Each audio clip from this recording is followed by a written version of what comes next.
High বন্ধুরা, আমি আনিশা জাহান বলছি। বন্ধুরা, আজকের এই গল্পটি সম্পূর্ণ শুনলে তোমাদের ওটা আর স্থির থাকবে না। কথা দিচ্ছি, শেষে গিয়ে তোমাদের অনেক হালকা লাগবে। আমার মায়ের নাম ইয়াসরিনা সোনিয়া, একজন আধুনিক কিন্তু ধার্মিক মহিলা। ছোট থেকে আমেরিকাতে বড় হওয়ার সত্ত্বেও আমার মা অনেক ধার্মিক এবং পর্দাশীল। আমার নানা নানিও বাংলাদেশি ধর্মপ্রাণ মুসলিম এবং আমার নানিজান আমার মাকে যথাসম্ভব ধর্মীয় অনুশাসন মানিয়ে বড় করার চেষ্টা করেন। গত কয়েক বছর আগে এক রোড দুর্ঘটনায় দুজন মারা যায়। এবার মূল গল্পে চলে যাওয়া যাক। গরমের ছুটির কারণে আমি বাড়িতেই ছিলাম। বাবার ও ব্যবসায়িক কাজকর্ম না থাকায় বাসায় ছিল। বাবা মা আর আমি মিলে বেশ সুন্দরভাবেই ছুটি উপভোগ করছিলাম। আমাদের বাড়ির পাশেই সমুদ্র এবং একটা ছোট বিচ আছে।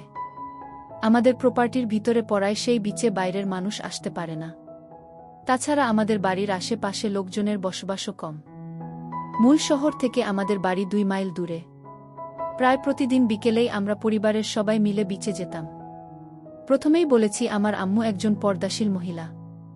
তাই বিচে গেলেও আম্মু শালীন পোশাক পরতেন। তবে যতই শালীন পোশাক পরুক, আম্মুর রূপ ঠিকই বাইরে প্রকাশ পেত। গত কিছুদিন যাবত আমার মাঝে অন্যরকম একটা অনুভূতি কাজ করে। শুধু মাকে না, যে কোন মেয়েকে দেখলেই আমার অন্যরকম একটা শিহরণ কাজ করে। বেশ কয়েকবার বাচ্চা ঘরে কাজ করার সময় আম্মুকে কল্পনা করতে লাগলাম। নিজের মাকে নিয়ে এই ধরনের চিন্তা ভাবনা আমি মাথা থেকে ঝেড়ে ফেলার চেষ্টা করলাম। কিন্তু মাকে যতবারই দেখতাম ততবারই আমি নিজের উপর নিয়ন্ত্রণ হারিয়ে ফেলছিলাম। একদিন বাবা, আমি আর মা বিচে গিয়েছিলাম। মা লম্বা টি-শার্ট এবং ঢিলে জিন্স পরেছিল। মা আর বাবা একসাথে বসেছিল। আমি পানিতে লাফালাফি করার সময় খেয়াল করলাম বাবা মাকে বেশ লম্বা একটা হামি দিচ্ছে। হঠাৎ বাবার ফোনে একটা কল এলো। বাবা আমাদের কাছ থেকে বিদায় নিয়ে চলে গেল। মা বেশ উদাস হয়ে গেল। আমরা বাসায় চলে এলাম। মা আর আমি বাগানে গেলাম। আমি মায়ের পাশে গিয়ে বসলাম। মাকে বললাম, আজ তাকে বেশ সুন্দর লাগছে। মা তখন আমাকে একটা হামি দিল। এটা স্বাভাবিক বিষয়, কিন্তু আমার মনের মাঝে একটা হাওয়া বয়ে গেল। আমি আমার রুমে চলে এলাম। আমার রুম থেকে বাগান দেখা যায়। জানালা দিয়ে মাকে দেখা যাচ্ছিল। মা বাগানের চেয়ারে 2 হাত পা ছড়িয়ে দিয়ে শুয়েছিল। হয়তো মায়ের অজান্তে কিংবা অসাবধানতার কারণে সম্পদগুলো দেখা যাচ্ছিল। আমি আর থাকতে না পেরে বাচ্চাঘরে গিয়ে কাজ সেরে এলাম। এটা প্রথমবার নয়, এর আগে বহুবার আমি এনটা করেছি। কিন্তু মাকে দেখে এই প্রথম। আমার মাথায় একটু দুষ্টু বুদ্ধি চলে এলো। আমি রান্না ঘরে গেলাম এবং লেবুর শরবত বানালাম এবং বাবার ঘুমের ঔষধ মিশিয়ে মাকে দিলাম। মা শরবত খাওয়ার কিছুক্ষণের মাঝেই ঘুমিয়ে পড়ল। আমি মাকে বেশ কয়েকবার ডাক দিলাম। মা কোনো সাড়াশব্দ করল না। আমি বুকে হাত রাখলাম। আমার ভেতরে তখনও একটা ভয় কাজ করছিল। আমার হাত কেঁপে উঠছিল। মা একটু নড়ে উঠল। আমি ভয় পেয়ে গেলাম, কিছুটা দূরে চলে গেলাম। বেশ কিছুক্ষণ পর আমি আবারও মায়ের কাছে গেলাম। সাহস করে হাত রাখলাম। আবার আগে কি হবে সে চিন্তা না করে কমলালেবুগুলো খেতে লাগলাম। কিছুক্ষণ পর নিচের দিকে নেমে এলাম। আমার নিজের চোখকে বিশ্বাস করতে পারছিলাম না। আমি কি দেখছি? হিতাহিত জ্ঞান লোপ পেয়ে গেল আমার। ঝাঁপিয়ে পড়লাম। প্রথমবার তাই দ্রুত বেরিয়ে গেল। রাতেও খাওয়া শেষে মাকে ঘুমের ঔষধ মিশিয়ে 1 কাপ কফি বানিয়ে দিলাম। বাবা বাড়ি ফিরবে না, সেই সুযোগটাই কাজে লাগিয়ে দিলাম। কফি খেয়ে আম্মু গুড নাইট বলে সোজা বেডরুমে চলে গেল। মিনিট 5 পর বাবা মায়ের রুমে উকি দিতেই দেখি আম্মু মরার ঘুমাচ্ছে। সেই একই কাজটা আবার শুরু করলাম। এভাবে প্রায় 5 মাস কাজ করছি। এরই মাঝে মায়ের শারীরিক পরিবর্তন দেখা দিয়েছে। আম্মুর পেট বেশ কিছুটা বড় হয়েছে। যতটুকু বুঝতে পেরেছি আমার অনিরাপদের কারণ। আম্মুকে দেখে বোঝা যাচ্ছিল আম্মু কিছু একটা বিষয় নিয়ে বেশ চিন্তিত।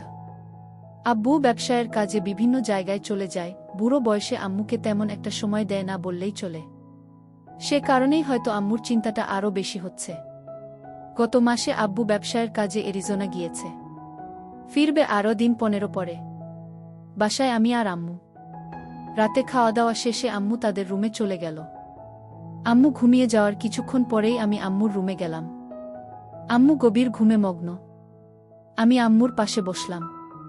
তবে আজ আমার ভয় করছে। তবে এই লুকিয়ে লুকিয়ে মায়ের অগোচরে আমার আর এসব করতে ইচ্ছে হচ্ছিল না। তাই আজ আমাকে ঝুঁকি নিতেই হবে। আমি ঝুঁকে পড়লাম আর সাথে সাথে আম্মু চমকে উঠল। আম্মু আমাকে তার উপর থেকে সরিয়ে দিতে চাইছিল, কিন্তু আমি আম্মুর উপরে ছিলাম এবং আম্মুর থেকে গায়ের শক্তি বেশি হওয়ায় আম্মু আমার সাথে পেরে উঠল না। তখন আম্মু বলে উঠল, তুই তোর সন্তানকে যদি দুনিয়ার আলো বাতাস দেখতে দিতে চাস তাহলে আমার উপর থেকে সরে যা। আমি তখন অবাক হয়ে গেলাম, আম্মু কি বলছে এসব? আম্মু এসব জানে কিভাবে? আম্মু একটু বিরক্তি ভরা চেহারা নিয়ে আমার দিকে তাকালো। তখন আম্মু আমাকে ধাক্কা দিয়ে তার উপর থেকে সরিয়ে দিয়ে 2 হাতে পেটে ধরে আমার দিকে তাকিয়ে কান্না করতে করতে বলে, এই সন্তান যখন তুই এনেছিস তাহলে এখন এর যত্ন কেন নিতে পারিস না? আমি তখনও থ হয়েই আছি। আমি কোনো কিছু জিজ্ঞেস করার আগে মা সব বলতে শুরু করল। আমি যখন প্রতিদিনই মাকে বেশ কয়েকবার করে কফি, শরবত দিতে লাগলাম তখনই নাকি মায়ের আমার উপরে সন্দেহ তৈরি হয়। সেই সন্দেহের পালে হাওয়া দেয় মায়ের অতিরিক্ত ঘুমিয়ে যাওয়ার অভ্যাস, কারণ মা দিনে খুব কম সময় ঘুমুতেন। তারপরেও মা বিষয়টি তেমন কিন্তু যখন পেটে সন্তান আসে তখনই মা বিষয়টি খতিয়ে দেখার জন্য উঠে পড়ে লাগে এবং আমার দেয়া চা কফি না খেয়ে ঘুমিয়ে পড়ার ভান করে শুয়ে পড়ে। আমি তখন জানতে চাইলাম, আম্মু যখন এসব জানেই তাহলে আগে কেন এসব বলেনি, অথবা এসবে বাধা কেন দেয়নি? তখন আম্মু বলে, যেদিন প্রথম আসমু ঘুমের ভান ধরে শুয়েছিল ওই দিন আমি আম্মুর ঘরে একসেট হয়ে প্রবেশ করেছিলাম। আম্মু সেদিন আমাকে বাধা দেওয়ার জন্য প্রস্তুত ছিল, কিন্তু আমাকে দেখে আম্মু তখন কাণ্ডজ্ঞান হারিয়ে ফেলে এবং চুপ থাকে। আমার কাছ থেকে যে সুখটা পেয়েছিল ওইরকম সুখ কখনোই বাবার কাছ থেকে পায়নি।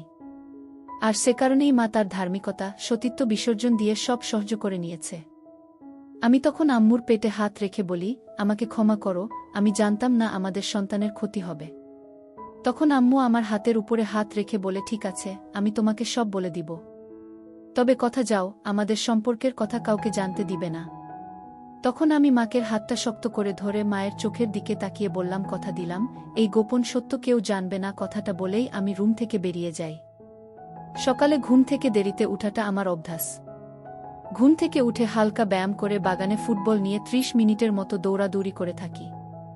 আমি লম্বায় প্রায় 6 ফুট, অল্প বয়স থেকে রেগুলার জিমে ব্যায়াম করায় আমার শরীর বডি বিল্ডারদের থেকে কোনো অংশে কম না।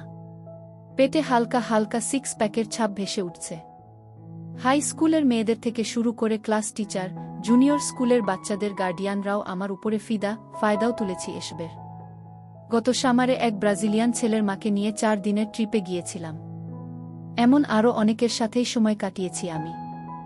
সকালে জিম করে সোফায় বসে টিভি দেখছিলাম। আম্মু তখন কিচেনে রান্না করছে। আয়নাতে দেখলাম মা জলপাই রঙের সেলোয়ার কামিজ পরেছে। শরীরের ভাঁজগুলো স্পষ্ট বোঝা যাচ্ছিল। আমি উঠে আম্মুর কাছে গেলাম, আম্মুকে কাজে সাহায্য করতে লাগলাম। অন্য সময় আমাকে দেখলে আম্মু জামা কাপড়ে হাত বুলিয়ে ঠিক করত, আজ তেমন কিছুই করেনি। অবশ্য করবেই বা কেন? আমাদের মাঝে এখন আর কোনো গোপনীয়তা নেই। আমাদের সম্পর্কের সাগরে এখন নতুন জোয়ার চলছে। আম্মুকে বিভিন্ন জিনিস এগিয়ে দিচ্ছিলাম, আম্মুর হাতে হাত রেখে, আম্মুর গায়ে গায়ে দাঁড়িয়ে কাজ করছিলাম। রান্না শেষে খাবার টেবিলে খেতে বসলাম। ফল খাওয়ার সময় আম্মু মুভির মেয়েদের মতো করে কলা খেতে লাগল। সত্যি বলতে তখন মায়ের দিকে তাকালে যে কোন ছেলেই গরম হয়ে যেত, আমিও তাই গেলাম। খাবার খেতে পারছিলাম না, মায়ের দিকেই তাকিয়ে রইলাম। মা আমার দিকে তাকিয়ে ভ্রু নাচিয়ে জানতে চাইল কি হয়েছে। আমি সাহস করে বলে দিলাম মাকে দেখে আমার অন্য কিছু খেতে ইচ্ছে হচ্ছে। তখন মা জানতে চাইল কি খেতে ইচ্ছে করছে। আরও একটু সাহস করে আম্মুকে বলে দিলাম। আমার কথা শুনে আম্মু কিছুটা চুপ করে রইল। এরপর উঠে দাঁড়িয়ে সোজা চলে গেল সোফায় বসল। আমিও খাওয়ার টেবিল ছেড়ে আমার প্রিয় খাবারে মুখ দিতে চলে গেলাম। আম্মু একটু একটু করে কেঁপে উঠতে লাগল। আমি বাজি কাজ সারতে গেলে আম্মু বাধা দিল, কারণ এতে সন্তানের ক্ষতি হতে পারে। কয়েক মাস পর বাচ্চা ভূমিষ্ঠ হয়েছে। কাছেরই একটা ক্লিনিকে আম্মুর সুস্থ স্বাভাবিক একটা ছেলে হয়েছে। আব্বু তখন বাড়িতে আছে। বাবা তার ছোট ছেলেকে কোলে নিয়ে ঘুরে বেড়ায়, প্রায় বলেন ছোট ছেলে তার বড় ছেলের হুবহু চেহারা নিয়ে জন্মেছে। বাবা বাড়িতে থাকায় আমার সমস্যা হচ্ছে, আম্মুকে কাছে পাচ্ছি না। রাতেও আম্মু আব্বু একসাথে থাকায় কিছু করা যাচ্ছিল না। সকাল বিকাল বাবা মায়ের পাশে পাশে থাকে। আমি মাকে একা পাচ্ছিলামই না। তখন আমি বিকল্প পথ ধরলাম। বাবা বিকেলে জগিং করে বাসায় ফিরেই আম্মুর সাথে বসে রইল। আমি 2 কাপ কফি বানিয়ে নিয়ে গেলাম, আব্বুর কফিতে মিশিয়ে দিলাম ঘুমের ঔষধ। ব্যাস, কাজ হয়ে গেল। বাবা খুশি মনে কফি খাওয়ার মিনিট 5 মাঝেই ঘুমিয়ে পড়ল। আম্মুর বুঝতে বাকি রইল না বাবা কেন হঠাৎ ঘুমিয়েছে। বাবা ঘুমানোর পরেই আমি আম্মুর সামনে একসেট হয়ে হাজির হয়ে গেলাম। লাউড স্পিকারে গান বাজাতে বাজাতে আমি আম্মুর কাছে নাচতে নাচতে গেলাম। আমার এমন আচরণে আম্মুর হাসতে লাগল। আম্মুর কাছে যেতেই আম্মু কাছে টেনে ধরল। কাজ সেরে মাকে নিয়ে সোজা সমুদ্রের নীল জলরাশিতে ঝাঁপ দিলাম। আম্মু আমার পাগলামি দেখে অট্টহাসিতে মেতে উঠল। সমুদ্রের ঢেউ এসে আমাদের ধাক্কা দিচ্ছিল, মাথার উপর দিয়ে পাখি উড়ে যাচ্ছিল। সমুদ্রের গভীর জলে সূর্য ধীরে ধীরে ডুবে যাবার প্রস্তুতি নিতে শুরু করল। আম্মু হঠাৎ সমুদ্রের পাড়ের দিতে যেতে লাগল। আমি জানতে চাইলাম কি হয়েছে। তখন আম্মু জানালো বাসায় বাবা আছে, তার ঘুম ভাঙলে যদি সে আমাদের এমনভাবে দেখে তাহলে সর্বনাশ হয়ে যাবে। আম্মুর কথাটির যুক্তি রয়েছে, বাবার ঘুম ভাঙলে বিপদ হবে, সেটাই স্বাভাবিক। আমিও আম্মুর সাথে সাথে বাড়ি চলে এলাম। আম্মু বাগান পেরিয়ে চুপি চুপি পিছনের দরজা দিয়ে বাসায় ঢুকল। আমিও আম্মুর পিছু পিছু চুপিসারে বাসায় ঢুকলাম। বাসায় ঢুকে দেখলাম বাবা নেই। আম্মু ভয়ে ভয়ে দোতলায় ওদের রুমে গেল। জামাকাপড় সামলে নিল। হিজাব এবং বোরকা পরে আম্মু আবার পিছনের দরজা দিয়ে বেরিয়ে এলো। আমিও আম্মুর পিছু পিছু বেরিয়ে এলাম। আম্মু ঘুরে বাবাকে গিয়ে দেখল বাবা বাগানে বাবুকে নিয়ে বসে আছে। আম্মু আব্বুকে ডাক দিল। আব্বু কিছুটা রাগী চোখে তাকালো। তখন আম্মু একদম অবলা মেয়েদের মতো করে তাকালো। মনে হলো আম্মু কি করছে তার কিছুই তিনি জানেন না। আব্বু আম্মুর একা বাইরে যাবার কারণ জানতে চাইলে আম্মু বলে উঠল পাশে একটা বাড়িতে ধর্মকর্ম নিয়ে হচ্ছিল, আমাকে নিয়ে আম্মু সেখানেই গিয়েছে। আমাদের বাবুর এখন 1.5 মাস বয়স। বাবা ব্যবসায়িক কাজে ছোটাছুটি শুরু করে দিয়েছে আবার। বাসায় আম্মু, আমি আর আমাদের সন্তান। স্কুল খোলা, আমি স্কুলে গেলে মা বাসায় একা থাকে। সে সময়টাতে মা বিভিন্ন ধর্মীয় কাজ করে। আগে আম্মু রাতে নামাজ পড়ত, প্রায় ভোর রাতে কোরআন তিলাওয়াত করত। বর্তমানেও করে। বাবু হবার পর বাবুর প্রচুর অসুখ হয়েছিল, এরপর থেকে মা প্রায় রোজা রাখেন। বিশেষ করে যে দিনগুলোতে আমি স্কুলে যাই, স্কুল থেকে ফুটবল প্র্যাকটিসে এবং নাচের ক্লাসে যাই, ওই দিনগুলোতে আম্মু রোজা রাখেন। এতে করে আমার সাথে মায়ের মেলামেশাও ঠিক থাকে, আবার আমার ব্যস্ত দিনে মার ইবাদতও ঠিক থাকে। তবে প্রতি রাতেই আমাদের মেলামেশা হয়। আম্মু এবং আমি দুজনেই মেলামেশার জন্য অধীর আগ্রহে। আমাদের দুজনের প্রতি দুজনের কোনো অনাগ্রহ তৈরি হয় না, অতৃপ্তি আসে না। হ্যালোইন কাছে চলে এসেছে, কয়েকদিনে পরেই হবে হ্যালোইন। অন্য সময় আমাদের বাড়িতে হ্যালোইন হতো না, আম্মু দিত না। আমি বন্ধুদের সাথে হ্যালোইন করতাম। তবে এবার আম্মুকে রাজি করিয়েছি। শুধু রাজি না, আম্মুকে ঘিরেই হবে আমার এবারের হ্যালোইন। মূলত হ্যালোইনের বিষয়টা মাথায় আসে আম্মুকে সেবা দেওয়ার সময়। তখন আম্মুকে বিভিন্নভাবে বুঝিয়ে রাজি করেছিলাম। হ্যালোইনের জন্য স্কুল বন্ধ দিয়ে দিল। বাড়তি পাওনা হিসেবে পেলাম বাবার কাজের চাপ থাকায় বাবা বাড়ি থাকছে না। আমি আর মা হ্যালোইনের জন্য কেনাকাটা করতে গেলাম। আম্মুর জন্য আমি একটা ক্যাট গার্ল এঞ্জেল কস্টিউম কিনলাম। আমার জন্য আম্মু একটা ডেভিল কস্টিউম কিনল। আমাদের বাবুর প্রথম হ্যালোইন, ওর জন্য কস্টিউম কেনা হলো। হ্যালোইনের রাতে আমাদের বাড়ি হ্যালোইনের সাজে সাজানো হলো। আমরা কস্টিউম পরে রেডি হয়ে গেলাম। আমাদের হ্যালোইন পার্টির মূল উদ্দেশ্য ছিল নিজেদের চরিত্রের বাইরে গিয়ে আলাদা রোল প্লে করে সময় কাটানো। আম্মুকে মেকআপ করার পর ক্যাট গার্ল এঞ্জেল কস্টিউমে সত্যি সত্যিই পরীর মতো লাগছিল। আমিও শয়তান সেজে প্রস্তুত হয়ে গেলাম শয়তানি করার জন্য। প্রথমবারের মতো আমরা রোল প্লে করব, তাই আমাদের দুইজনের মাঝেই ছিল চরম উত্তেজনা। আম্মুর রোল ছিল এক সুন্দরী পরীর। সে তার সন্তানকে নিয়ে স্বর্গ ছেড়ে পৃথিবীতে নেমে আসবে। তখন এক শয়তান তার সন্তানকে তার কাছ থেকে ছিনিয়ে নিবে এবং তাকে তার দাসীতে পরিণত করবে এবং নানাভাবে অত্যাচার করবে, জুলুম করবে। সেই পরীর রূপে পাগল হয়ে শয়তান তার সাথে জোর জবরদস্ত করার চেষ্টা করবে। কিন্তু পরীর ইচ্ছা ছাড়া তার সাথে সম্পর্ক করা সম্ভব হবে না। তখন শয়তান তার সন্তানকে খতম করার হুমকি দিয়ে তাকে সেবা দিবে। পরিকল্পনা মতো আম্মু আমাদের বাবুকে নিয়ে বাগানে হাঁটছিল। আমি শয়তান এর মতোই আম্মুর কাছ থেকে মিথ্যা মিথ্যা বাবুকে কেড়ে নিয়ে আম্মুকে আমাদের বসার ঘরে বন্দি করি। মিথ্যা মিথ্যা অত্যাচার শেষে সম্পর্ক করার চেষ্টা করি এবং ব্যর্থ হই। এরপর হুমকি দিয়ে পরি রুমে থাকা আম্মুকে রাজি করাই এবং আম্মুকে আমার রুমে নিয়ে যাই। অতিরিক্ত পরিশ্রমের কারণে আম্মুর রুমে ঘুমিয়েছিলাম। ভোরে আম্মু নামাজ পড়ে, তাই অ্যালার্ম বাজে। অ্যালার্মের আওয়াজে আমারও ঘুম ভেঙে গেল। তবে বিছানা থেকে উঠলাম না, শুয়ে শুয়ে আম্মুর দিকে তাকিয়ে রইলাম। আম্মু হাতে পায়ে মোজা, সেলোয়ার কামিজ ও হিজাব পরে নামাজ পড়ছিল। নামাজ শেষে আম্মু যখন সব গুছিয়ে রাখতে হাঁটছিল, তখন খেয়াল করলাম আম্মু কিছুটা খুঁড়িয়ে খুঁড়িয়ে হাঁটছে। আমি বিছানা ছেড়ে আম্মুকে ধরলাম, জানতে চাইলাম কি হয়েছে। আম্মু তখন হাসতে হাসতে বলল, প্রথমবার পিছনে হয়েছে তাই ব্যথা হচ্ছে। আব্বুর ব্যবসায়িক কাজ শেষ, বাসায় ফিরে এসেছে। বেশ কয়েকদিন থাকবে বাড়িতে। আমার আর আম্মুর মেলামেশা ততদিনে একটা আসক্তিতে পরিণত হয়েছে। আম্মুর একটু পর পরই আমাকে কাছে পেতে চায়, এমন ও দিন যায় আম্মুর প্রতিবার নামাজের আগে গোসল করতে হয়েছে। তাই বাবা আসার পর থেকে বিপদে পড়ে গেলাম। বাবার শরীরটা বেশি ভালো না, তাই বাবাকে ঘুমের ঔষধ দিতে মা না করে দিয়েছে, ফলে বাবা বাড়ি থাকলে আম্মুর হাতেরও দেখা পাই না। আম্মু একদম আপাদমস্তক পর্দা করে বাসায় ঘুরে বেড়াত। 2 দিন যেতেই আমি আর আম্মু ছটফট করতে লাগলাম। রাতে বাবা ঘুমিয়ে যাওয়ার পরেই আম্মু আমার রুমে এলো। আমি স্কুলের অ্যাসাইনমেন্ট করছিলাম, তাই জেগেই ছিলাম।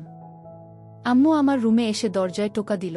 আমি বই খাতা ছেড়ে উঠে দাঁড়াতেই আম্মু আমার কাছে চলে এলো। মনে হলো 1000 বছর পর দুজন দুজনকে কাছে পেয়েছি।